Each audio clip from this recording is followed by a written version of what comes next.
Open the door, or we'll drag you out and tear this house apart." Captain Trent Calder's voice thundered through the megaphone as the heavy steel battering ram slammed against Jada Ellison's front door once more. The impact rattled the windows and shook the hallway walls.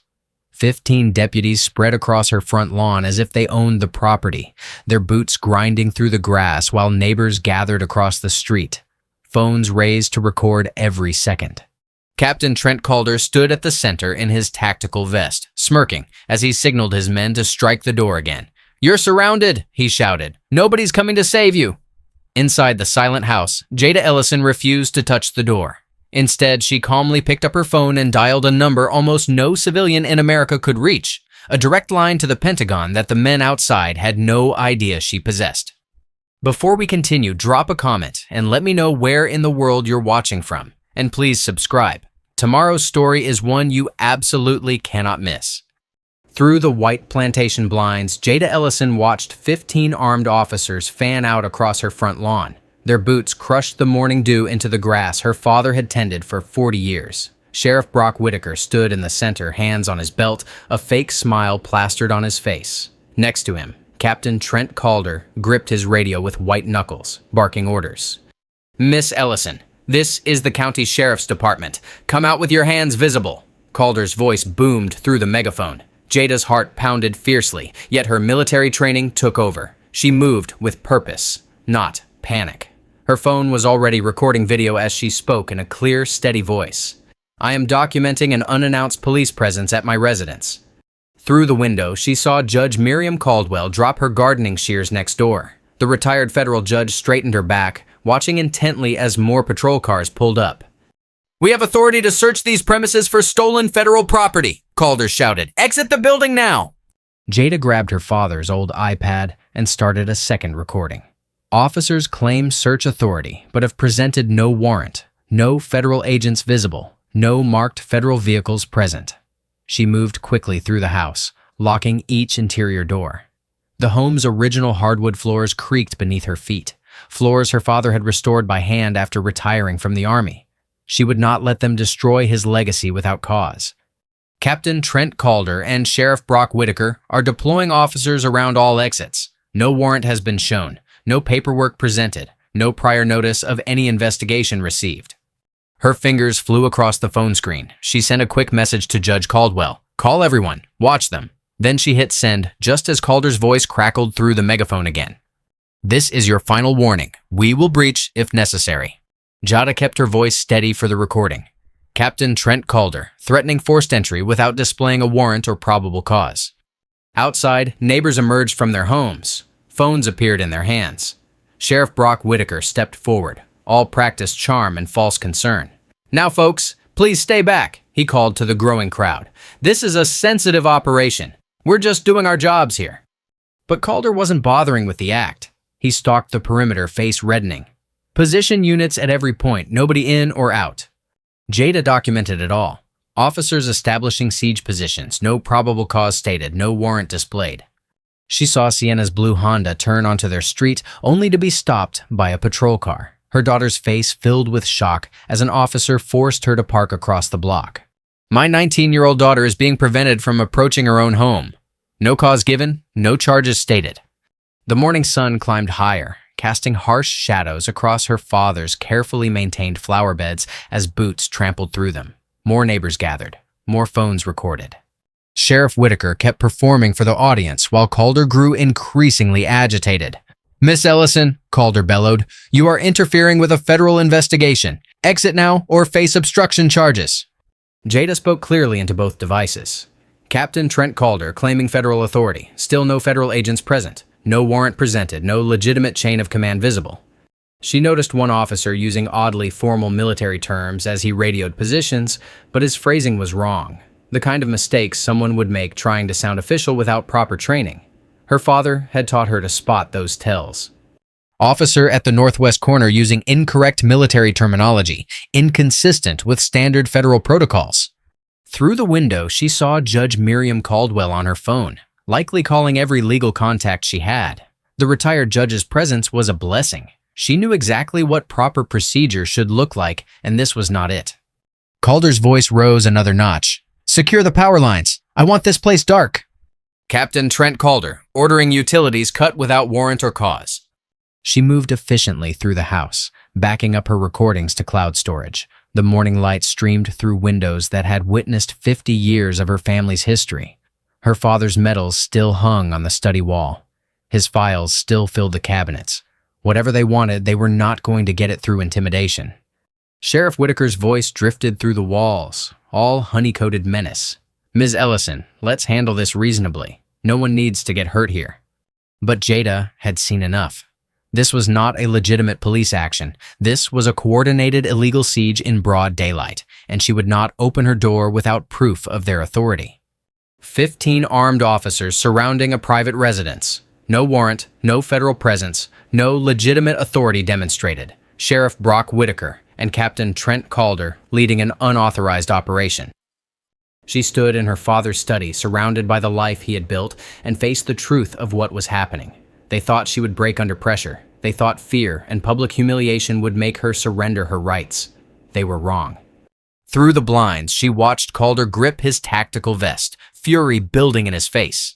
Whitaker kept smiling for the cameras while radioing orders, and all around her father's house, armed men waited for her to crack. Jada moved through the darkened house with practiced precision, her steps silent on the hardwood floors. Outside, Calder's men pounded their fists against windows and walls, trying to rattle her nerve. The sound echoed through every room like war drums. "Power's cut, Sheriff," a voice called from the side yard. "Want us to hit the water next?"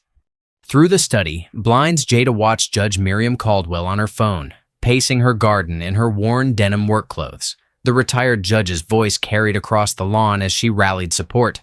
"Pastor Reynolds, get your deacon board down here right now. These boys need to know they're being watched."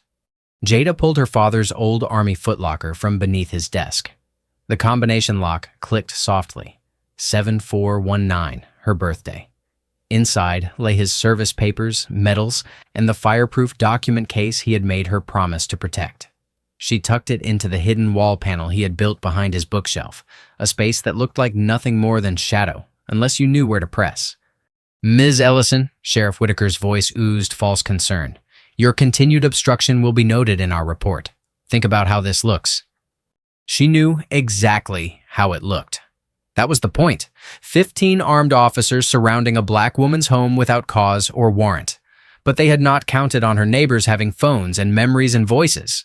From her bedroom window, she spotted Sienna at the police line. Her daughter held her press pass high. "That's my house. You can't keep me from my own house." An officer shoved her back. "Media stays behind the line. Captain's orders." "I live there." Sienna's voice cracked with fury. "That's my mother in there." Jada wanted to run to her daughter, but training kept her focused. She methodically photographed every window's view, documenting officer positions and faces. Her phone automatically backed up each image to 3 separate cloud accounts. They could not erase this. The house grew warmer as the disabled AC went still. Sweat trickled down her neck, but she kept moving. In the kitchen, she found her father's old battery-powered camping lantern. Its beam cut through the artificial darkness as she worked. She dialed her attorney's office, speaking clearly into the voicemail.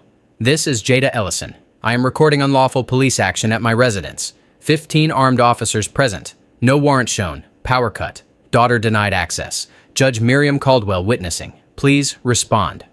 More vehicles arrived outside, not the promised federal agents, but local media vans. Calder's voice rose in frustration.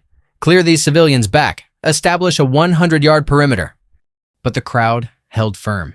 Jada recognized faces from her father's veterans group, church members in their Sunday clothes, neighbors who had known her since childhood.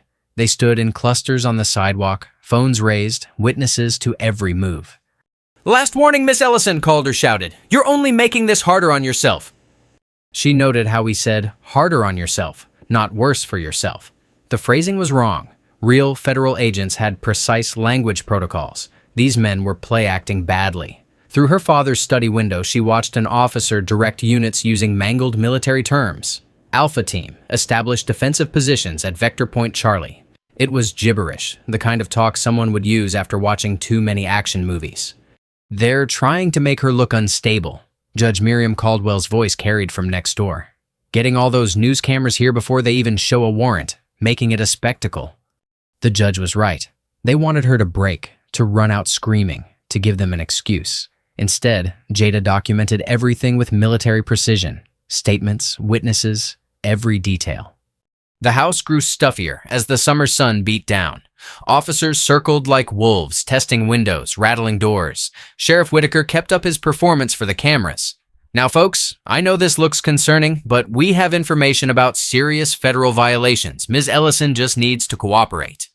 But he still showed no warrant, made no specific charges, presented no federal credentials. In the study, Jada pulled her father's old Bible from his desk drawer.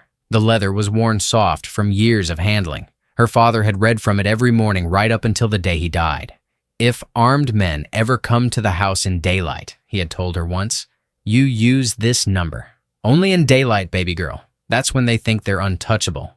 She had thought it was his PTSD talking. He had grown paranoid near the end, haunted by something he would not name, but he had made her memorize where to look.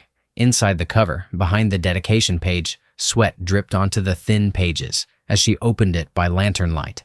There, taped carefully, was a single sheet of paper. On it, written in her father's precise hand, was a phone number she had never seen before and 3 words, Pentagon, direct line. In the hushed darkness of her father's study, Jada's fingers trembled slightly as she dialed the number from the Bible. The lantern cast long shadows across the room while heavy boots scraped against her front porch. She could hear Calder's rising frustration through the walls. Final warning, Miss Ellison, don't make us force entry. Jada pressed the phone to her ear, heart pounding. 1 ring, 2 rings. On the 3rd, a crisp voice answered, Office of Special Operations Oversight. My name is Jada Ellison, she said, keeping her voice steady despite the adrenaline coursing through her body. I'm calling regarding service number 874194421, Master Sergeant Desmond Ellison. A pause. Go ahead. Jada took a deep breath and spoke the phrase her father had made her memorize. Daylight breach of Protocol 7. The line went dead silent. When the voice returned, it was sharp with alertness. Status report. Unauthorized domestic retrieval operation in progress at my residence, Jada reported, falling back on her military training. 15 local officers present, led by Sheriff Brock Whitaker and Captain Trent Calder. No warrant shown. Full perimeter established. Power cut. Attempts to isolate from witnesses. Are you recording? Yes. Multiple devices. Cloud backup. Good. Maintain documentation. Do not surrender any materials. Stand by. Through the window, Jada watched Calder gesture angrily at his men. Get those bolt cutters. She wants to play games. We'll show her games. The Pentagon voice returned. Ms. Ellison, repeat after me loud enough for your recordings. I formally request immediate warrant verification through federal channels. Jada raised her voice clearly. I formally request immediate warrant verification through federal channels. Again, she repeated it louder, making sure both her phones caught it. Outside, a police radio crackled with new traffic. Different voices, different tone. An officer rushed up to Whitaker with a phone. The sheriff's face changed as he listened, color draining from his confident expression. Ms. Ellison, the Pentagon voice continued, state investigators have been notified. Federal observers are en route. Maintain your position. Document any attempts at forced entry. Do not open doors without visual confirmation of proper credentials. Through her window, Jada watched Calder grab his radio. All units expedite search positions. We need to complete this operation now. But the other officers had noticed the change in radio traffic. They shifted uneasily. Some lowered their weapons, others checked phones. The crowd of witnesses had grown larger. Sienna held her phone high, narrating everything for her live stream. They cut the power to intimidate her. No warrant, no probable cause, just 15 armed men surrounding a black woman's home in broad daylight. Judge Miriam Caldwell's commanding presence drew neighbors closer as she spoke. Keep those cameras rolling. Document every face, every vehicle, every action. Truth needs witnesses.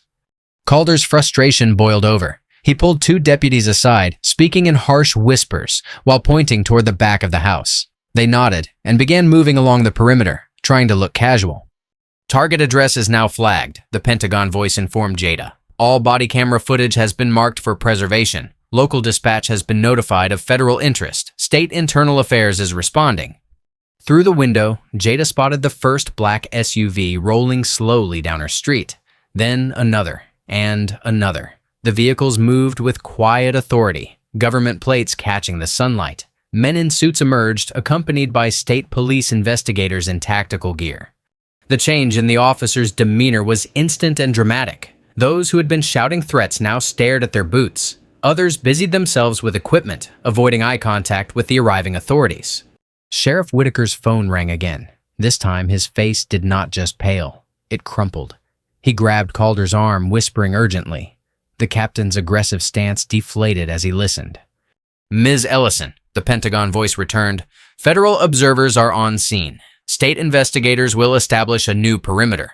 Remember, do not open your door without proper warrant verification from appropriate authorities."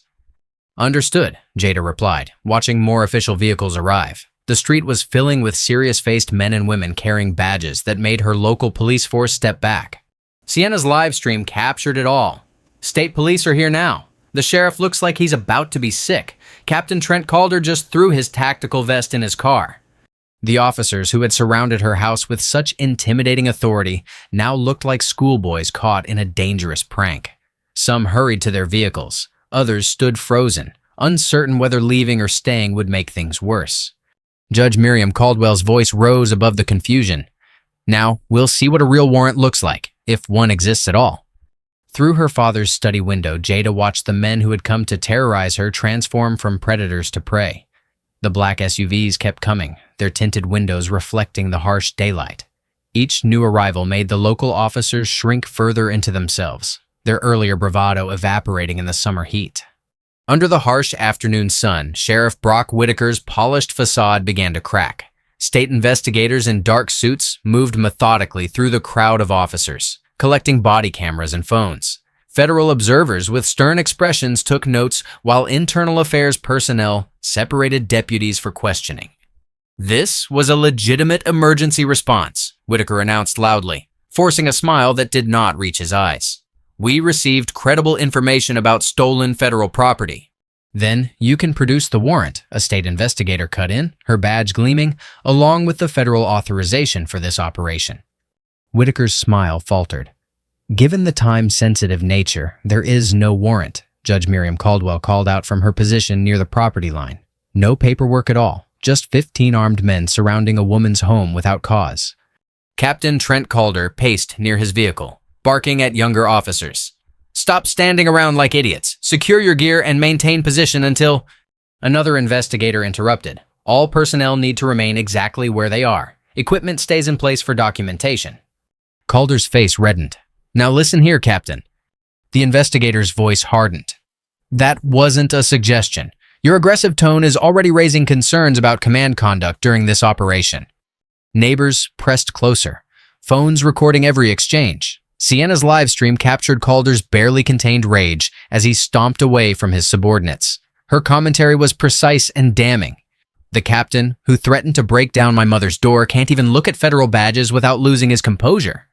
Inside the house, Jada watched through her windows as the scene transformed. The officers who had surrounded her home now stood uncertainly in small clusters, their earlier bravado replaced by nervous glances. Some whispered into phones, others stared at their boots while investigators collected their tactical gear. "Ms. Ellison," Judge Miriam Caldwell called from outside, "I have a state internal affairs investigator here. Would you like me to verify their credentials?" "Yes," Jada responded through her security system. "Please check their ID and badge number." The investigator held up her credentials for Miriam's careful inspection. The judge examined them thoroughly, then nodded. "Legitimate state authority, Jada. Agent Lena Torres, Internal Affairs Division." "Ms. Ellison," Agent Torres spoke clearly, "we've secured the perimeter and removed tactical units. Would you be willing to exit and provide a statement? Judge Caldwell can remain present as a witness." Jada watched Whitaker receive what appeared to be devastating news from another investigator. His face drained of color as the man explained something about federal jurisdiction and civil rights violations. Several officers who had participated in the siege were now sitting in their vehicles looking shell-shocked as their body cameras were collected for evidence. "I'll come out," Jada decided, "but I want Judge Caldwell to meet me at the door." Miriam moved to the porch while investigators cleared a path. When Jada finally opened her door, the crowd of neighbors erupted in supportive calls. Several church elders had arrived to stand witness. Veterans from down the street positioned themselves strategically around the property line, watching the increasingly nervous officers with hard eyes. "Ms. Ellison," Agent Torres began, "we'll need to document the sequence of events, starting with the first arrival of local units." "I have complete video and audio recordings," Jada replied, multiple angles backed up to secure storage. Whitaker tried to approach, but was intercepted by federal observers. "Miss Ellison, if we could just discuss this misunderstanding." "Sheriff," a stern voice cut through the chaos. A tall man in a crisp suit emerged from one of the government SUVs. "I don't believe you want to have that conversation without counsel present." The man moved purposefully through the crowd, showing a federal ID to the investigators before approaching Jada. "Ms. Ellison, I'm Ronan Hale, Pentagon Inspector General's office. Your father once trusted me. We need to speak privately." Jada studied him carefully. "You knew my father?" "Yes," Hale replied quietly. "And I need you to understand something crucial. This raid wasn't about arresting you. They were searching for something specific in your house, something they needed to retrieve before federal oversight could reach it." Jada's blood ran cold. She turned and ran back inside, taking the stairs 2 at a time to reach her father's study. The room appeared undisturbed at first glance, but when she moved closer to the old oak paneling, she saw it. Fresh scratch marks marred the wood near a concealed seam. The hidden compartment her father had never shown her was now exposed, the panel pried partly open. Her hands shook as she examined the damaged wood. Through the window, she could hear Calder shouting at someone, his voice cracking with desperation. More federal vehicles arrived, their lights flashing silently in the afternoon sun. Neighbors continued documenting everything while investigators collected evidence that would destroy careers and reveal corruption. But none of that mattered as much as the violated panel before her. This was not just about an illegal raid anymore. Someone had known exactly what they were looking for in her father's study. Someone had been willing to orchestrate an armed siege to find it. Filtered sunlight cast long shadows across the study's hardwood floor as Jada knelt beside the damaged wall panel. Ronan Hale stood near the doorway while Judge Miriam Caldwell examined the splintered edges of the wood. Sienna documented everything with her camera, capturing the violated space that had once been her grandfather's sanctuary. "Someone knew exactly where to look," Jada said, running her fingers along the scratched surface. Fresh wood dust sprinkled onto the floor. "They must have searched during the confusion outside." Hale moved closer, his expression grim.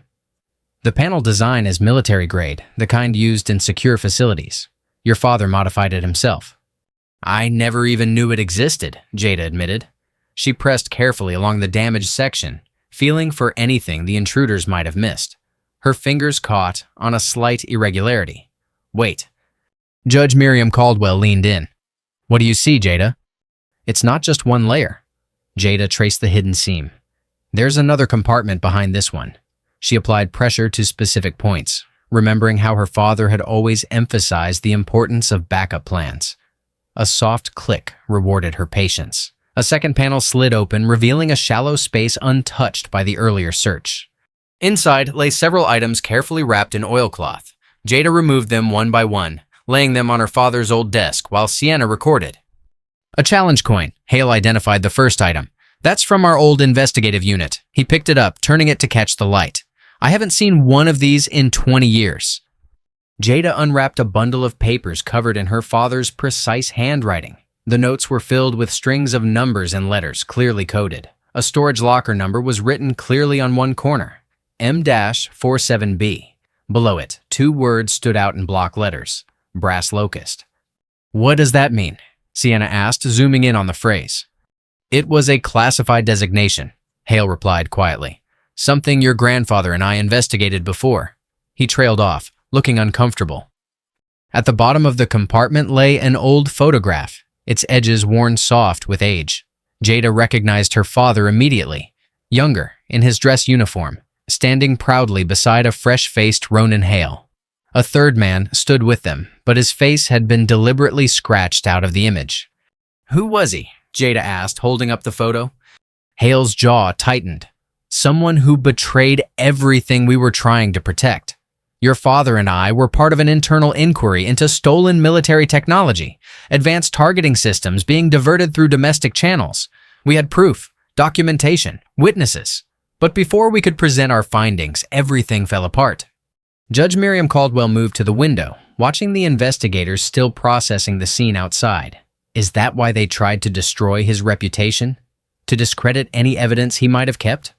They did more than that, Hale said. They buried the entire investigation, classified everything under national security, made your father look unstable when he tried to push back. I should have done more to help him, but I let them intimidate me into silence. Jada stared at her father's coded notes, anger rising in her throat. So today wasn't just about harassing me. They thought he left proof here, evidence that could still hurt them after all these years. The crack of a gunshot shattered the moment. Glass exploded from somewhere outside, followed by screams and shouts. Everyone dropped instinctively as Sienna rushed to the window. Someone shot Mrs. Donnelly's camera rig, she reported, ducking low. The big one she was using to record the whole street. Jada crawled to another window, staying below the sill. Across the street, she glimpsed a dark figure disappearing between houses as investigators and federal agents sprinted after them. Car engines roared to life, tires squealing as vehicles peeled away. Everyone stay down, Judge Miriam Caldwell ordered, her voice steady despite the chaos. They're trying to destroy video evidence. Hale pulled out his phone, rapidly texting commands. I'm calling in additional federal support, but this confirms what I feared. The conspiracy reaches beyond Whitaker and the sheriff's office. They have resources, coordination, and they're moving faster than official channels can respond. Outside, agents secured the perimeter while state police blocked off surrounding streets. Neighbors huddled behind cars and porches, their phones still recording despite the threat. Mrs. Donnelly stood defiantly beside her destroyed camera, describing the shooter to investigators while other residents backed up her account. We need to get to that storage locker, Hale said urgently. Whatever your father hid there, they'll be looking for it too. And they just proved they're willing to use lethal force in broad daylight. Jada gathered the items from the compartment, wrapping them carefully. The sun was lower now, casting orange light across the study's walls. Soon, darkness would give their enemies more advantages. Sienna, grab your backup drives and go bag, she instructed. Judge Caldwell, can you coordinate with the neighbors? Make sure everyone's footage is secured and distributed. Already on it, Miriam assured her. I'll have copies spread across every church computer and veterans group in the county by nightfall. No one's erasing what happened here today. We should move now, Hale urged, checking his weapon. Use the chaos as cover while investigators have the area locked down. I have a secure vehicle 2 blocks over. Jada took a final look at her father's study, at the violated panel that had protected his secrets for so long. The home that had witnessed today's siege would have to wait. There were bigger battles ahead. Let's go, she said, leading Sienna toward the back stairs. Time to find out what else my father left behind. The storage facility's concrete walls radiated afternoon heat as Hale pulled into the gravel lot. Chain-link fencing topped with razor wire surrounded the property, and security cameras tracked their movement from metal poles. The place looked deserted, except for the bored attendant scrolling on his phone in the air-conditioned office. Stay alert, Hale said, shifting into park. They'll be checking facilities like this once they realize we left the house. He handed Jada a key. Unit M47B is in the back corner. Your father arranged access for both of us years ago. Jada studied the key, its brass surface worn from years of waiting. You knew about this place the whole time? I knew he had contingencies, Hale admitted, but not the specifics. Your father was careful about compartmentalizing information, especially after things went bad. They walked down the rows of identical orange doors, gravel crunching under their feet. The sun beat down mercilessly. Sienna kept her phone ready, documenting everything while scanning for threats. Unit M47B looked like all the others. Weathered paint, heavy padlock, roll-up door. Jada inserted the key with steady hands. The lock clicked open. Hale helped her lift the door. Metal rattled on metal. Stale air wafted out. The space inside was cramped but meticulously organized. File boxes lined metal shelves along both walls. A military footlocker sat against the back, and sealed envelopes were stacked on top. This is everything he couldn't keep at home, Hale said quietly. Everything they tried to bury. Sienna started photographing the labels and contents while Jada opened the first envelope. Her father's familiar handwriting filled the page. Jada, if you're reading this, they finally came for the house. I'm sorry I couldn't tell you more while I was alive, but keeping you safely ignorant was the only way to protect you. What you need to know now is that everything they said about me was a lie. The instability, the paranoid accusations. It was all engineered to discredit what I discovered. She had to pause, emotion threatening to overwhelm her. Hale gave her space, examining the footlocker's contents. He pulled out a canvas duffel wrapped in oilcloth. His service weapon, Hale explained, carefully unwrapping it, disassembled and preserved. He knew you might need protection one day. Jada forced herself to focus on the letter again. In 2002, I uncovered evidence that classified military targeting systems were being stolen and diverted through domestic law enforcement channels. The technology was worth millions on the black market. Local agencies provided cover through inflated training budgets, while private security contractors handled distribution. I gathered proof, filed reports through proper channels. Then 3 soldiers died during an unauthorized test of the stolen components. I remember that incident, Hale said. It was classified as a training accident. Your father tried to link it to the theft ring, but suddenly all his evidence disappeared. His security clearance was revoked. His mental state was questioned. They made him look delusional. Sienna held up a file. There's documentation here. Financial records, shipping manifests, internal memos, all connecting local officials to something called Prairie Shield Security. A private contractor, Hale confirmed. They supplied tactical training to police departments across 3 states. Perfect cover for moving stolen tech. Jada found more letters, each dated and sealed. Instructions, locations, contact numbers. Her father had prepared for every contingency. In one envelope, she found an old key card and building plans for a county training facility. The footlocker yielded more evidence. Photographs of midnight deliveries, recorded conversations on microcassettes, ledgers tracking payments through shell companies. Her father had documented everything while they systematically destroyed his reputation.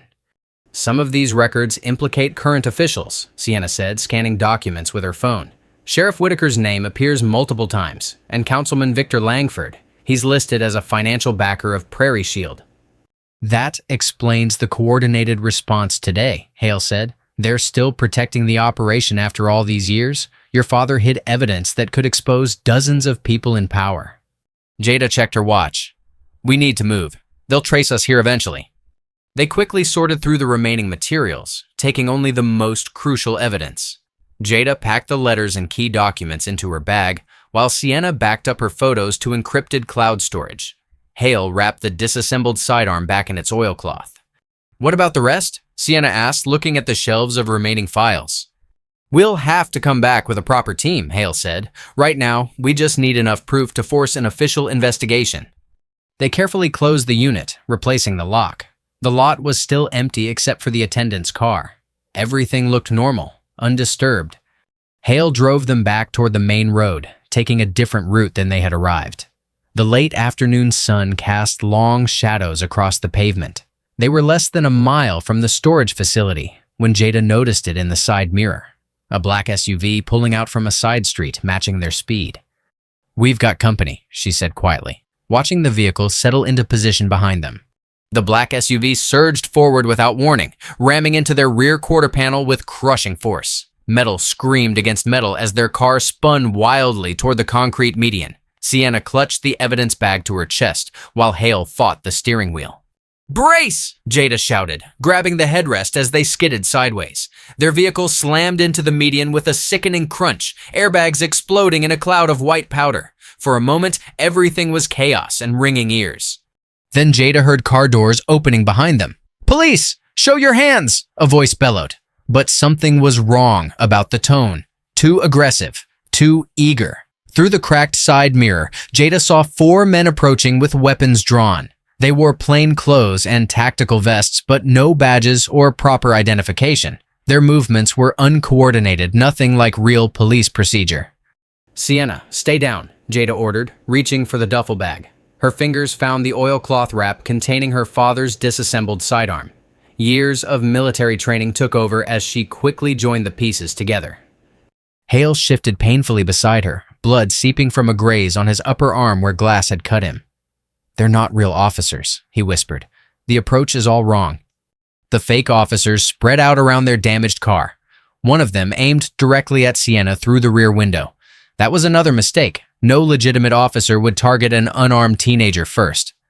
Jada finished assembling the weapon just as one attacker reached for her door handle. She kicked it open hard, catching him in the knee. He stumbled backward, cursing. Jada used the moment to slide out low, keeping the car between her and the other gunman. "Federal agent!" Hale shouted, drawing his own weapon despite his injury. "Stand down!" Instead of complying, one of the attackers opened fire. The sound was deafening in the confines of the intersection. Civilians screamed and scattered. Car horns blared as drivers abandoned their vehicles for cover. Jada moved with careful precision. Nothing flashy or dramatic. She took measured shots only when she had clear lines of fire, forcing the attackers to duck behind parked cars. Her goal was not to pursue.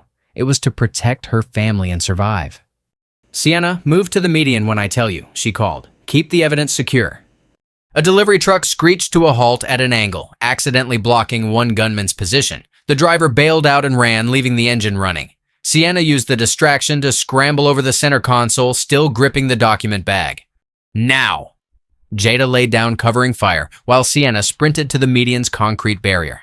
Hale provided additional suppression, his shots careful and precise despite his wound. One attacker tried to flank their position but slipped on scattered glass. As he stumbled, something fell from his tactical vest, a black police-issue radio earpiece. It bounced once and slid toward the gutter, clearly stamped with county inventory markings. Sienna had her phone out, recording faces and details whenever she could safely peek over the barrier.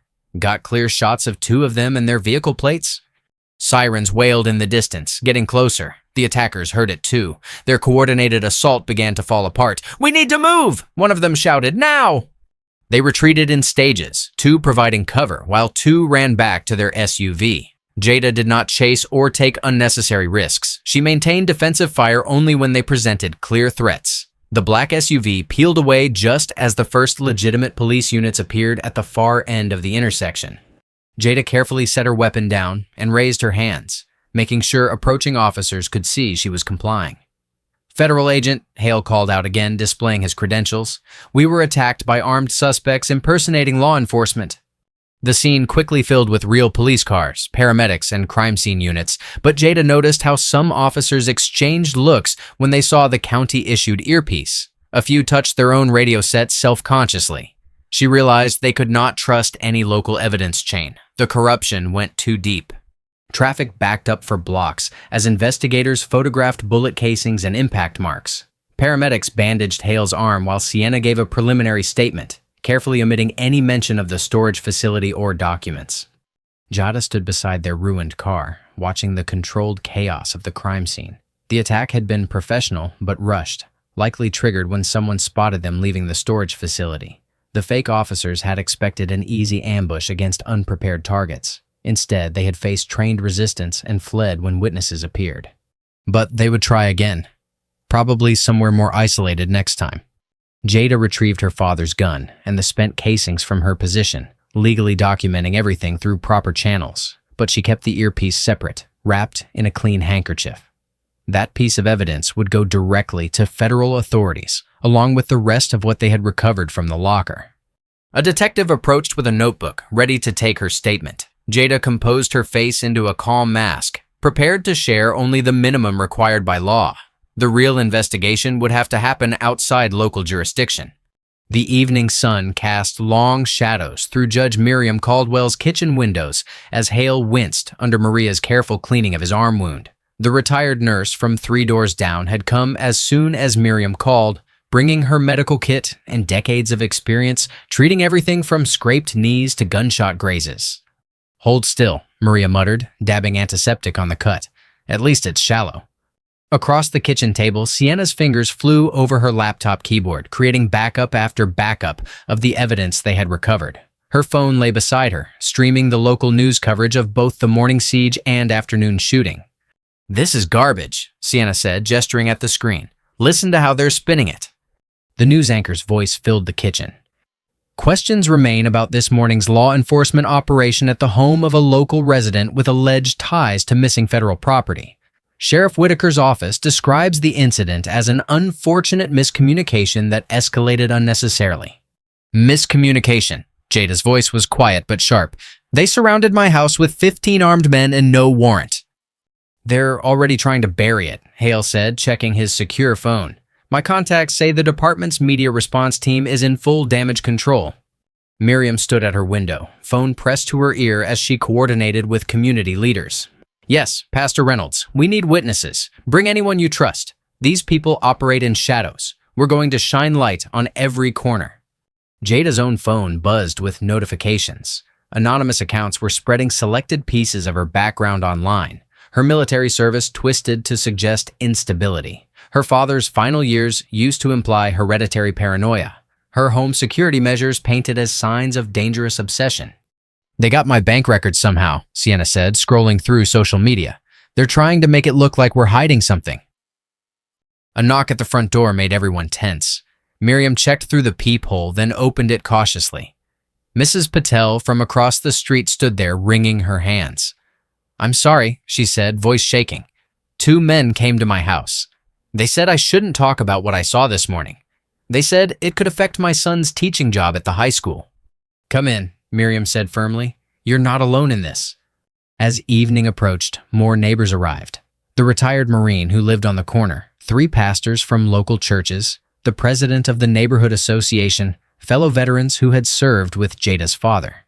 They formed a protective circle of witnesses, taking shifts to watch both Jada's house and Miriam's through the night. They can't intimidate all of us, Miriam said, serving coffee to the volunteers in her living room. This community stands together. The side door opened and closed quietly. Lieutenant Darius Reed stepped into the kitchen, still in uniform, but without his utility belt. He held his hands open, showing he was unarmed. I came alone, he said softly. What happened today was wrong. Some of us want to help make it right. Hale moved to put himself between Reed and the evidence files. Why should we trust you? Because I've spent 15 years watching this department rot from the inside, Reed replied. Because I have a teenage son too, and I don't want him growing up in a town where police can lay siege to an innocent woman's home. Jada studied him carefully. She had seen Reed during the morning raid. He had been one of the few officers who seemed uncomfortable with the operation. I have information, Reed continued. Sheriff Whitaker is meeting Councilman Victor Langford tonight at the old Civic Warehouse on Industrial Drive, the one that's supposed to be closed for renovation. Whatever they're planning, it's happening soon. Could be a trap, Hale warned. Could be our only chance to see who Whitaker's really working for, Jada countered. She turned to Reed. Why tell us this? Because I took an oath to protect and serve, Reed said, not to help corrupt men hide their crimes. He headed for the door, then paused. Be careful. Langford isn't just some politician. He has private security contractors on his payroll. After Reed left, Jada divided the evidence into separate packages, giving copies to Miriam for safekeeping. If anything happens, release everything to every media outlet on this list. Hale checked his weapon while Sienna packed her camera gear. Outside, the witness network settled in for their night watch, determined to protect their neighbors from further intimidation. As the sun set behind the trees, Jada led Hale and Sienna to her car. The warehouse was on the edge of town, far from streetlights and witnesses. Whatever they found there would have to be documented perfectly. There would not be a second chance. Miriam stood in her doorway, straight-backed and resolute. Remember what your father always said. Record everything, trust your training, and never let them see fear. Jada nodded, then slipped behind the wheel. As they pulled away from the curb, porch lights clicked on up and down the street, silent signals of solidarity from neighbors refusing to look away. Darkness cloaked the industrial district as Jada crouched behind a stack of wooden pallets, her muscles tense from holding still. The abandoned warehouse loomed ahead, its broken windows like empty eye sockets in the dim security lighting. Hale knelt beside her while Sienna balanced her camera on a stabilizer, the lens focused on the loading dock. Movement, Hale whispered, pointing to a black SUV rolling silently down the access road. Headlights off, the vehicle stopped at the warehouse's side entrance. Sheriff Brock Whitaker stepped out, straightening his civilian jacket and glancing around the empty lot. Behind him, an unmarked white van pulled up, its government plates visible in the weak light. Councilman Victor Langford emerged from the van's passenger side, his expensive suit incongruous against the decrepit setting. 2 men in tactical gear flanked him, their posture screaming private security training. Recording, Sienna breathed, her camera capturing every detail. Jada adjusted the directional microphone, aiming it carefully through a gap in the pallets. The audio feed crackled in her earpiece as Langford and Whitaker converged in the shadows. This is becoming expensive, Langford said, his cultured voice tight with irritation. The Pentagon investigator was never supposed to surface. Now we have federal attention we can't afford. We can contain it, Whitaker insisted. Once we recover the drive. Langford cut him off. You assured me this morning's operation would secure everything. Instead, you've managed to create exactly the kind of spectacle we've spent decades avoiding. Hale leaned closer to Jada, his voice barely audible. He's running damage control. Brass Locust must still be active. Whitaker's response carried clearly through the microphone. My men are monitoring every move she makes. The minute she accesses the evidence, we'll know. See that you do, Langford replied. I've invested too much in this pipeline to let it collapse now. The buyers expect regular shipments, and our law enforcement partners require their cut. Jada's hand tightened on the microphone as the pieces clicked together. Her father's investigation had not died. The weapons technology theft network had simply evolved, using police departments as cover for moving classified material. The county systems will be frozen by federal oversight within days, Whitaker said. We need to move fast. Then stop talking and find that drive, Langford snapped. Use whatever resources necessary. If she's anything like her father, she'll try to expose everything. A car engine rumbled in the distance. Hale tensed. We need to move now. Patrol lights suddenly flashed at both ends of the street, casting strobing red and blue across the warehouse walls. Jada quickly packed the microphone while Sienna secured her camera. Back route, Hale whispered urgently. Through the alley. They slipped between buildings as radio static crackled behind them. The timing was too perfect. Someone had spotted them and called it in. Jada thought of Lieutenant Darius Reed's convenient tip and felt sick. The betrayal should not have surprised her, but it did. They emerged onto a parallel street where Hale had parked their backup vehicle. As they pulled away, more police units converged on the warehouse. The night felt alive with predatory energy. Someone was waiting for us to take the bait, Hale said, checking the mirrors constantly as they drove. Reed played us perfectly. The whole thing was staged. Jada agreed. They wanted to confirm we had evidence worth burning. Sienna reviewed the footage on her camera's screen. At least we got what we came for. Langford admitted to the weapons pipeline. And Whitaker? It won't matter if we don't make it back, Hale cut in, taking another turn to shake any potential tails. Jada watched familiar houses blur past, each darkened window now a potential surveillance point. How many neighbors had been pressured or paid to report her movements? The thought of that invisible net closing around her family made her skin crawl. They turned onto Miriam Street just before midnight. Orange light painted the clouds ahead, and Jada's heart dropped. Flames licked skyward from Mrs. Patel's detached garage, the same neighbor who had been threatened earlier that day. Fire trucks had not arrived yet. Several witnesses from their protection network were already running with garden hoses, but the blaze had too much of a head start. The message was clear. Cooperation would be punished. Mrs. Patel stood on her front lawn in a bathrobe, hands pressed to her mouth as she watched her garage burn. Her teenage son held her shoulders, his face rigid with anger. The air stank of accelerant. This was no accident. Jada stepped out of the car, and Mrs. Patel's eyes met hers across the yard. The fear there was quickly replaced by something harder.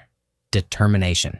She straightened her spine and walked deliberately toward Jada, despite everything the fire represented. They think this will make us stay quiet, Mrs. Patel said, her voice carrying clearly through the crackling flames. They are wrong. The firefighters' flashing lights painted the neighborhood in harsh reds and blues. Smoke drifted between houses as crews doused the last flames in Mrs. Patel's garage. The acrid smell of melted plastic and scorched wood hung thick in the midnight air.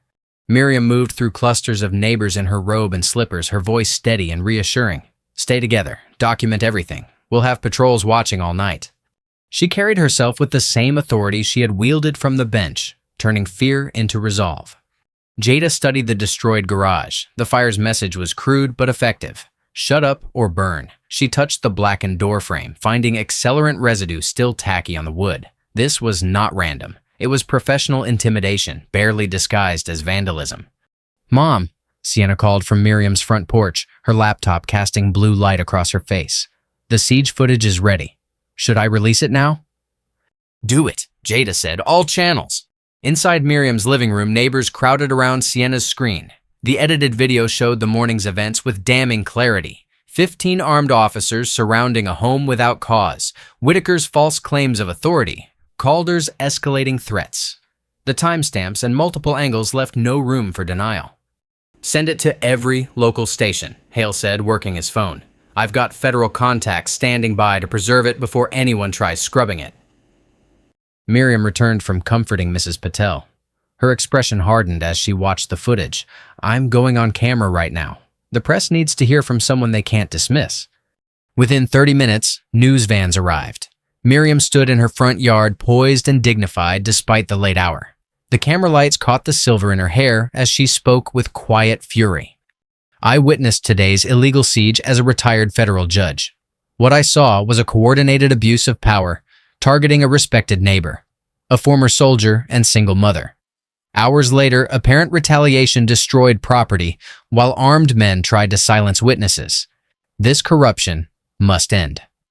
Her words carried the weight of decades on the bench.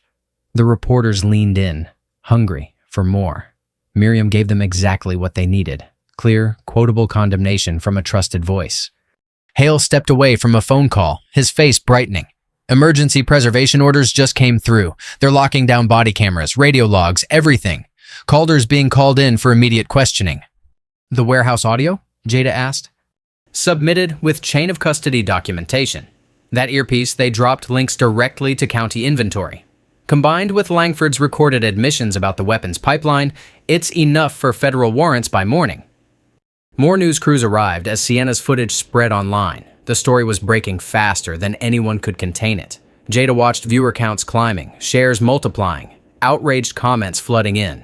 The truth was loose. Inside Miriam's kitchen, neighbors coordinated watch rotations while brewing endless coffee. No one planned to sleep. Mrs. Patel sat at the table with her son, giving a statement to a sympathetic detective about the garage fire. Other residents shared video clips from their phones, building a documented timeline of the day's events. Near 1 in the morning, Hale hung up from another call. "County servers are being flagged for preservation. IT staff are locked out of deletions or modifications." He managed a tired smile. "Whitaker's whole structure is starting to crack. By dawn, he and Langford will be facing federal investigators they can't control." Jada found Sienna curled in an armchair, still monitoring response to her footage. Dark circles showed under her eyes, but she radiated fierce determination, the same strength Jada's father had shown when facing corrupt power. "You should rest," Jada said softly. "Not yet," Sienna refreshed her feeds. "People need to see this. All of it." For the first time since morning, Jada felt hope pushing back against the fear. The evidence was secure. Witnesses were speaking up. Federal authorities were moving. Whatever happened next, the conspirators had lost their grip on the narrative. She checked her phone. Dozens of missed calls, hundreds of notifications. But one new message stood out. "Lieutenant Darius Reed. Need to meet urgently. Have final proof that will end this. Come alone." Jada showed the text to Hale. His expression darkened. "After everything today, he expects you to trust him?" "He might be desperate enough to flip," Jada said. "Or desperate enough to try removing you from the equation before morning," Hale countered. Jada stared at the message, weighing decades of corruption against the possibility of one man's conscience. The night stretched dark beyond Miriam's windows. Hours still to go before dawn brought whatever justice waited there. At 1:30 in the morning, Jada checked her tactical vest while Hale loaded a backup weapon. The streetlights cast long shadows across Miriam's front yard. Too quiet. No cars, no dogs barking. Even the news vans had cleared out. "I don't like this," Miriam said, gripping Sienna's shoulders. "You stay here with the evidence copies. No arguments." "But Mom," Sienna clutched her laptop. "Your mother's right," Hale said, adjusting his earpiece. "If Reed's really flipping, we need you safe and monitoring communications." Jada touched the family photo in her vest pocket, her father in his dress uniform smiling at her graduation. The same determination that had gotten her through the siege steadied her now. "We'll meet Reed 2 blocks over. 10 minutes. Max." "I've got neighbors watching every approach," Miriam said. "First sign of trouble, we're calling everyone." The night air felt thick, oppressive. Jada's combat instincts screamed danger as she and Hale moved down the shadowed sidewalk. No crickets chirping, no distant traffic. Wrong. The attack came without warning. Police SUVs shot out from 3 side streets, cutting off escape routes. Deputies in tactical gear poured onto the block shouting, "Protective detention! Stand down!" Their movements were too coordinated, too rehearsed. "Run!" Hale shoved Jada toward a gap between houses. A deputy tackled him from behind. Two more grabbed his arms. "Federal investigator!" Hale struggled as they dragged him toward an unmarked van. "You have no authority." A hand clamped over his mouth. The van door slammed. Jada sprinted back toward Miriam's house. More shouts erupted behind her, screams from the backyard. Through gaps in houses, she glimpsed shadows moving through Miriam's garden. "Mom!" Sienna's voice sharp with terror. Jada changed direction, vaulting a fence, but she was too far. Through the darkness, she saw deputies forcing Sienna into a second vehicle, her laptop scattered on the ground. "Let her go!" Jada's fury exploded as she charged the group. A deputy moved to block her on Miriam's porch steps. Jada's military training took over. She deflected his grab, used his momentum to slam him into the railing. Wood cracked. The deputy went down, clutching his shoulder. More vehicles screamed around the corner. Jada dove through hedges into the side yard as flashlight beams cut through branches. Radio static crackled. "Officer down! Suspect armed and violent!" The lies started immediately. "All units respond. Attempted murder of law enforcement." "No!" Miriam's voice rang out from her front door. "Everyone record this! They're kidnapping witnesses!" But the vehicles were already pulling away, taking Hale and Sienna into the darkness. Neighbors spilled onto porches with phones raised. Too late. Jada pressed against the shadows of her house, pulse hammering. Police frequencies erupted with coordinated deception. "Be advised, suspect Ellison attacked officers during lawful protective custody, armed and dangerous, believed to possess stolen classified materials. Shot fired at deputies, suspect fled scene." The false narrative spread like poison. Within minutes, news alerts pinged on phones up and down the street. Breaking. Woman attacks officers, flees with military documents. Wanted armed suspect assaults police during evidence recovery. Manhunt. Former soldier shoots deputy, escapes custody. Jada's phone vibrated. "Miriam. They're gone. Neighbors recording everything. What do we do?" Another message flashed. A news update showing Whitaker at an emergency press conference. The suspect turned violent when officers attempted to secure evidence related to an ongoing federal investigation. She attacked deputies without provocation and fled with classified materials. We asked the public to avoid contact and report any sightings immediately. The photos they used made Jada look crazed, dangerous. Her military ID photo distorted into a mugshot, her earlier resistance to the siege reframed as proof of instability. In her darkened house, Jada leaned against the wall, mind racing. Everything had flipped in minutes. Hale vanished into an unmarked van. Sienna taken by men with badges and no paperwork. The morning's triumph twisted into a manhunt narrative. She touched her father's photo again. The same forces that destroyed him were coming for his granddaughter now, and they had just turned Jada's desperate defense of her child into a weapon against her. Through the window, she watched more patrol cars filling the streets, deputies taking witness statements, controlling the story. Neighbors who had supported her hours ago now looked uncertain, frightened. The false summit had shattered. In one savage turn, they had taken her allies, her daughter, and her credibility. Dawn was still hours away, but Jada knew the night's true darkness was just beginning. The beam of a police spotlight swept across Jada's yard for the third time in 10 minutes. She pressed against the shadow of her house, counting seconds between patrols. When the cruiser passed, Jada slipped to the side window she always kept unlocked, an old army habit that had saved her more than once. The hinges moved silently as she eased inside. Her boots touched the floor without a sound. Her phone vibrated. "Miriam. Coast clear. Coming over. Found something." Jada's tactical vest felt heavy against her ribs as she moved through the darkness of her own home. Family photos watched from the walls, her father in uniform, Sienna's high school graduation, 3 generations of strength and survival. Now she was alone in these rooms again, a fugitive in her own house. Another patrol car rolled past. Jada stayed low, remembering the siege from just hours earlier, how quickly everything had shifted from victory to disaster. The same officers who had surrounded her home in daylight were now hunting her in darkness. A soft tap at the back door. Miriam's signal. Jada led her neighbor inside, noting how the retired judge's usual dignified posture had transformed into something harder, more focused. They're still circling every few minutes, Miriam whispered. But I have something they don't know about. She reached into her pocket and pulled out a small black device. From the siege this afternoon. One of the deputies dropped it when state investigators showed up. Jada recognized it immediately. A mobile sync unit for downloading body cam footage.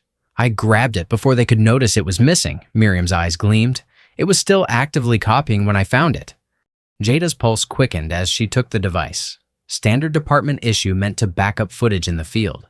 If it had been running during the siege, she connected it to her laptop using backup power to stay off the grid. File fragments appeared. Corrupted video, but the audio was intact. Jada's fingers flew across the keys, extracting timestamps.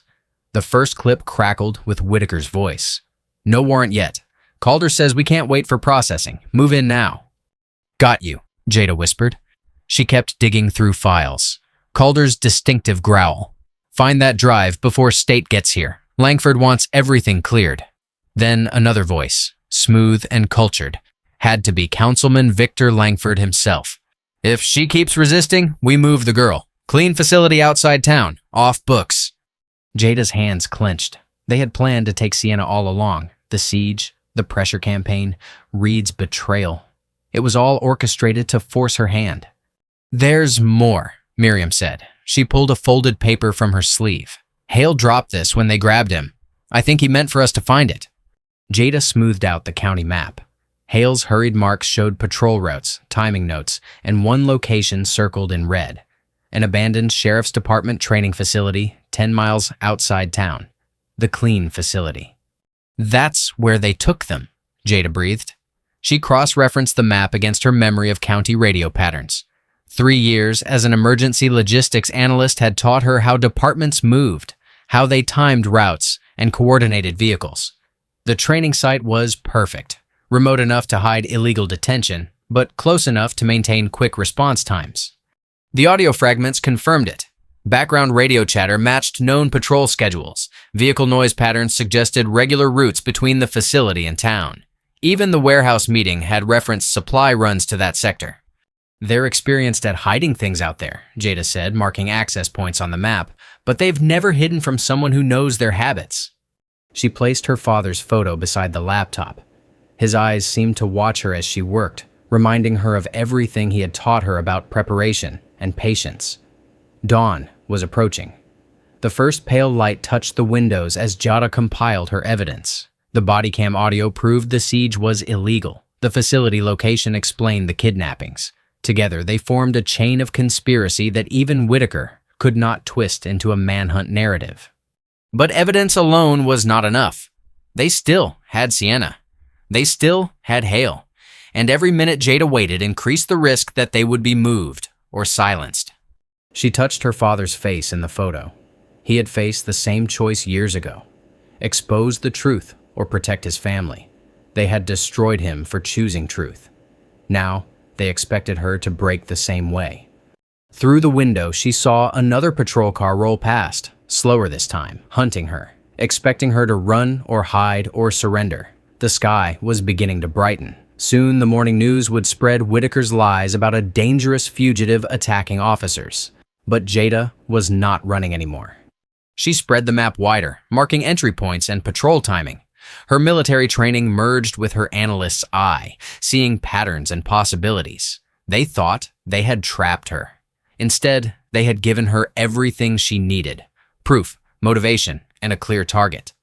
The first ray of sunrise touched her father's photo as Jada began to plan. The first orange rays of dawn crept through Miriam's dining room windows. Coffee cups dotted the polished oak table, untouched and cold. No one had slept. 6 people hunched over laptops and phones. Jada, Miriam, 2 Vietnam-era veterans from the church, and a pair of deacons who had witnessed the siege. 3 separate cloud servers, Jada said, her voice steady despite the exhaustion. Each file package releases automatically if I don't enter a code every 2 hours. Her fingers moved across the keyboard, organizing the evidence. The body cam audio from the porch, the warehouse footage of Whitaker and Langford, her father's Brass Locust files showing the weapons technology pipeline. Deacon Ellis nodded, his weathered face grim. Already got 15 witnesses ready to move on your signal. Good folks who won't back down. Position them here and here, Jada marked locations on the map, far enough from the training facility to stay legal, close enough to document everything. She checked her watch. Once the evidence starts releasing, Whitaker and Langford will know they're exposed. That's when they'll try to move Sienna. They'll expect you to attack at night, said Ellis, one of the veterans. Coming in daylight throws their playbook. A soft knock interrupted them. Miriam checked the security camera she had installed after the garage fire. Her breath caught. It's Hale. Jada moved to the door, gun ready. But when Miriam opened it, Hale stumbled in, his face bruised and his suit torn. Dried blood crusted his temple. They had me in a county holding room, he gasped as they helped him to a chair. Heard deputies talking about moving your daughter at sunrise. I got loose during a shift change. Jada's hand tightened on his shoulder. Sienna, is she alive? Still at the training site. They're keeping her in the old equipment garage. He accepted a water bottle with shaking hands. But Reed, they killed him an hour ago. Made it look like suicide. The room went silent. Jada closed her eyes briefly. He was trying to help at the end, wasn't he? Hale nodded. They had his son on drug charges. Threatened to send the boy to state prison if Reed didn't cooperate. When he finally broke and tried to warn us, he didn't need to finish. Jada returned to the laptop, her movements precise and controlled. She would not let Reed's death be meaningless. The evidence had to reach the right people at the right moment. Federal prosecutors, she said, uploading the first package. State police internal affairs, 3 national media outlets, and my father's old Pentagon contacts. Each file landed in a secured dead drop. Time to release, unless she stopped it. Miriam coordinated with the deacons, mapping witness positions around the training facility. My clerk friends at the courthouse are ready. The moment anything happens to you, they file emergency motions in 3 jurisdictions. The veterans studied the facility layout. Guard rotation likely follows standard sheriff's department shifts, Ellis said. Changing over right about now. Hale struggled to his feet. I can show you the blind spots. They didn't hood me on the way in. He swayed, but stayed upright. I'm going back with you. No, Jada's voice was firm. You need medical attention, and I need you here to trigger the releases if something goes wrong. She opened her father's old duffel bag. The disassembled pistol gleamed dully as she checked each piece. Not a weapon of vengeance, but of protection, of survival. Remember the siege, Miriam said softly. You beat them with discipline then. Same thing now. Jada nodded, loading spare magazines with mechanical precision. Each motion was measured, each decision calculated. Whitaker and his men expected emotion to make her reckless. Instead, she would use their own procedures against them. The sun climbed higher, painting the room in hard morning light. Jada sent the final confirmation text to the witness network. Doctors, lawyers, clergy, veterans, people the town could not easily dismiss. They would gather quietly, phones ready, surrounding the training facility in a ring of surveillance. Timeline set, she said, checking the evidence dead drops one last time. 2 hours from now, everything releases unless I stop it. They'll have to move fast once they realize. Hale gave her the updated facility codes he had memorized. Miriam hugged her fiercely. The veterans offered quiet words of support, their eyes showing they understood exactly what she faced. Jada stepped onto the porch, squinting in the full dawn light. The street was empty. Patrols had eased off, thinking she had fled town. They never expected her to move in broad daylight. Ready? She asked Hale, who insisted on driving her despite his injuries. He nodded grimly. Time to bring them into the light. Miriam watched them pull away, then turned to her laptop. The evidence timer blinked steadily on the screen. In 2 hours, truth would begin cascading through every level of power in the county.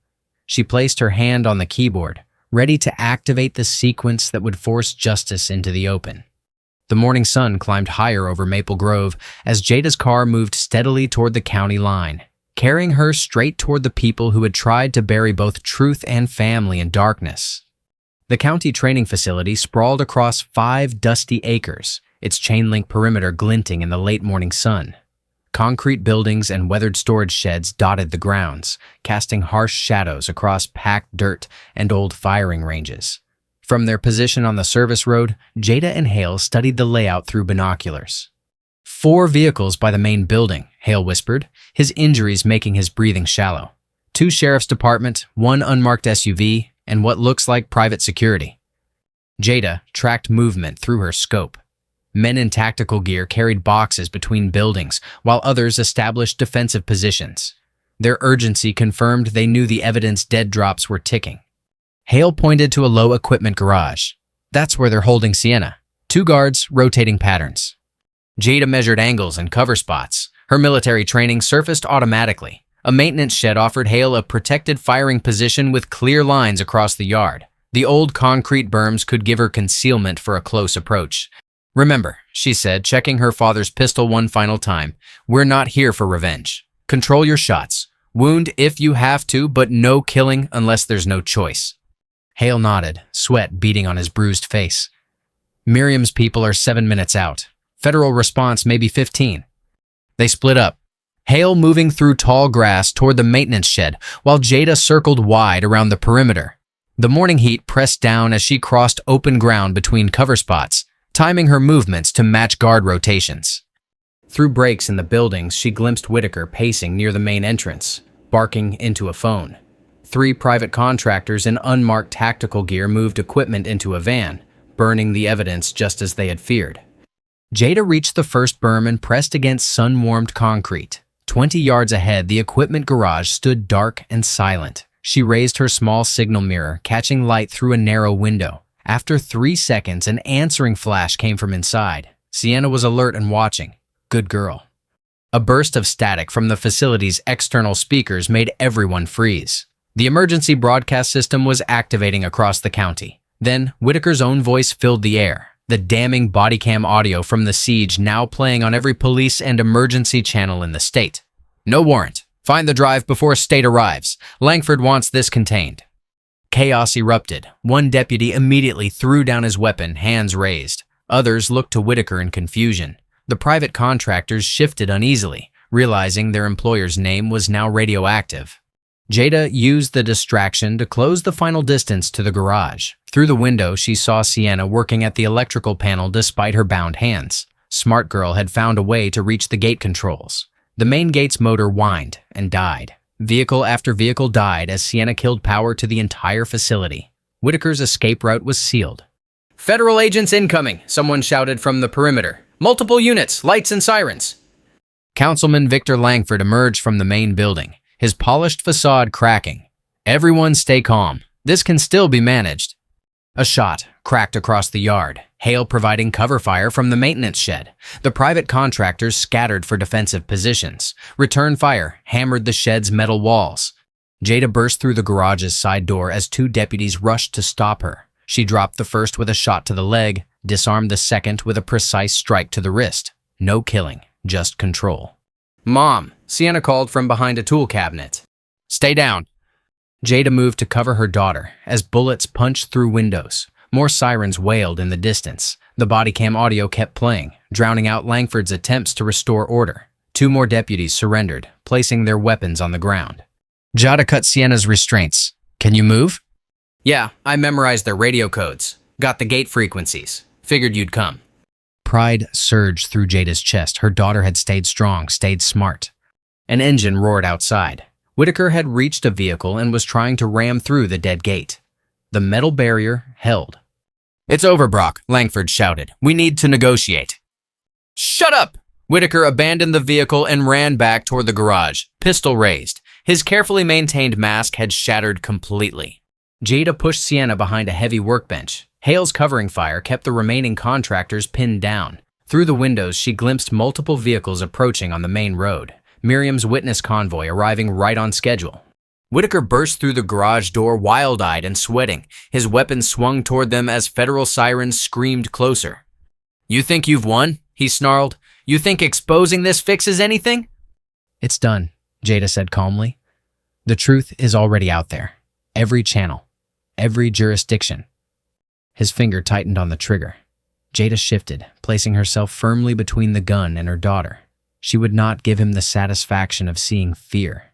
"Last chance, Sheriff," she said. "There are witnesses coming. Cameras, federal agents. How do you want this to end?" Whitaker's gun clattered across the concrete floor as Jada's precise strike knocked it from his grip. His face twisted with rage, but before he could lunge, 2 shots rang out from Hale's position. Langford's lead security contractor dropped, clutching his shoulder. "Mom!" Sienna broke free, stumbling into Jada's waiting arms. Mother and daughter clung to each other as sirens wailed and tires screeched outside the fence.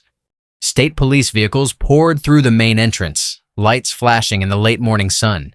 Federal SUVs flanked them, agents deploying in practiced formation. Behind them, a convoy of civilian cars and news vans rolled to a stop, Miriam's witnesses arriving right on schedule. Whitaker sprinted for his patrol car, abandoning Langford and his remaining men. He made it 3 steps before tactical officers tackled him to the dusty ground. His polished badge skittered across the dirt as they secured his wrists with heavy cuffs. "This is a mistake!" Langford shouted, backing away from approaching federal agents. "Do you know who I am? I fund half the programs in this county." "Victor Langford," an agent called out. "You're under arrest for conspiracy, corruption, and kidnapping under color of authority." Cameras flashed as they led him away. His expensive suit was stained with sweat, his carefully maintained image crumbling with each step. Hale emerged from the maintenance shed, pressing a hand to his injured side. "Your father would be proud," he told Jada. "He died protecting evidence of Brass Locust, knowing someday someone would finish what he started." Sienna kept filming as federal teams secured the grounds. "Everything's documented," she said. "The siege, the warehouse meeting, the body cam audio, even the county-issued earpiece from the ambush. It all connects." Miriam ducked under the crime scene tape, ignoring orders to stay back. She wrapped both Jada and Sienna in a fierce embrace. "I told them all morning, keep watching, keep recording. The truth had to come out in broad daylight." News helicopters circled overhead as state investigators processed the scene. Local stations interrupted regular programming to show Whitaker and Langford being loaded into separate vehicles. The body cam audio from the original siege played on repeat across every channel. "No warrant. Find the drive. Langford wants this contained." By early afternoon, the story had exploded. National media descended on Maple Grove, broadcasting live from the same streets where armed men had tried to intimidate a neighborhood into silence. Headlines flashed across screens. Brass Locust exposed. Military tech theft ring operating through local law enforcement. Decorated veteran vindicated. Whistleblower's daughter breaks conspiracy. Teen journalist's evidence brings down corrupt officials. Jada stood on her front porch, the same porch where 15 illegal officers had demanded entry just yesterday. Workers repaired the damage from the siege while cameras rolled. The house that conspirators thought would be their easiest target had become the symbol of their downfall. Hale gave statements confirming the truth about Jada's father. He discovered military targeting systems were being stolen and sold through police training programs. When soldiers died in a compromised test, he refused to stay quiet. They destroyed his reputation to bury the evidence, but he protected the proof until someone could expose it all. Miriam received a standing ovation at an emergency community meeting. "We are not powerless," she declared. "When we stand together and bear witness, justice becomes unstoppable." Sienna's raw footage and detailed documentation drew praise from veteran journalists. News directors and editors called her reporting crucial and extraordinarily thorough under pressure. Neighbors who had watched in fear now gathered openly on the street, sharing stories with reporters. Veterans who had doubted Jada's father years ago came to apologize. Church leaders who had witnessed the siege organized support for families targeted by intimidation. As evening settled over Maple Grove, the mood shifted from tension to celebration. Where armed men had formed a perimeter of fear, children now played freely on front lawns. The same neighbors who had filmed through windows now shared food and embraces on front porches. Jada stood on her newly repaired porch as golden sunset light washed across the street. Sienna leaned against her shoulder, finally allowing exhaustion to show. Miriam sat in her usual chair, maintaining her witness post out of habit now rather than necessity. Hale rested against the railing, his injuries treated but his vigilance unwavering. Together, they watched their community reclaim the space that corruption had tried to poison. Parents walked with children who had hidden in fear just hours ago. Elderly residents who had been afraid to speak now shared decades of stories about the neighborhood's history. Young activists who had documented everything worked with journalists to prevent similar abuses elsewhere. The house remained exactly where it had always been, a cornerstone of the community, a tribute to a father's sacrifice, and now a symbol of what ordinary people could accomplish when they refused to surrender to intimidation. The same walls that had sheltered Jada's methodical resistance now stood as a monument to justice served in broad daylight. If you enjoyed the story, leave a like to support the channel and subscribe so you do not miss out on the next one. On the screen, I've picked 2 special stories just for you. Have a wonderful day.